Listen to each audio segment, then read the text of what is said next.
ان کے جسموں پر دیبا اور اطلس کے سبز کپڑے ہوں گے اور انہیں چاندی کے کنگن پہنائے جائیں گے، اور ان کا پروردگار ان کو نہایت پاکیزہ مشروب پلائے گا، فرمائے گا یہ تمہارا صلہ ہے اور تمہاری محنت ہمارے ہاں مقبول ہوئی۔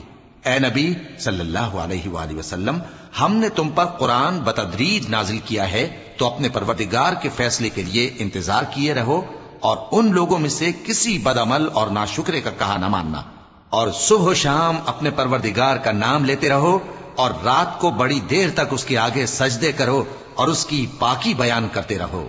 یہ لوگ دنیا کو دوست رکھتے ہیں اور قیامت کے بھاری دن کو پس پشت چھوڑے دیتے ہیں۔